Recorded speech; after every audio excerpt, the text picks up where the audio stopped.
Hi, I'm Hoban.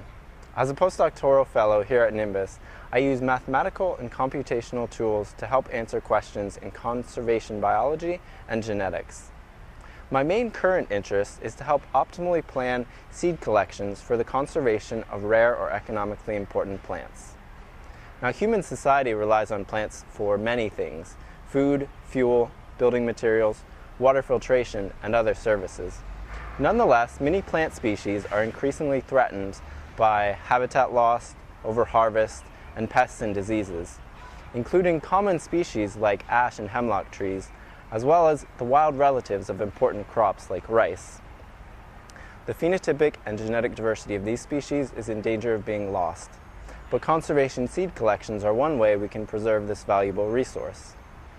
Now, conservation seed collections are expensive to establish and maintain, so we have a major question to answer, and that is, how many seeds do we need to collect to preserve these species, and where should we collect them from?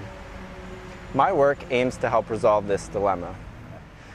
Most previous guidelines for conservation seed collections have assumed very simple models of plant biology and genetics, and therefore they have offered a one-size-fits-all recommendation for minimum number of seeds, and they rarely provide spatial advice about where to collect samples. But considering what we know about plant biology and genetics, what we've learned through the past few decades of research, and also considering logistical constraints like realistic limited funds and limited time, we know that these guidelines will often be insufficient.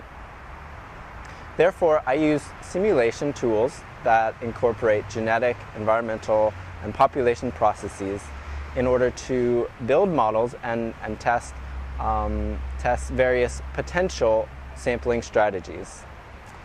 What my work has revealed so far is that most plant species types should have their own custom-tailored guidelines, because the optimal number of seeds and where to collect from depends very much on a species-specific traits like seed and pollen dispersal abilities, the mating system of the species, and genetic architecture.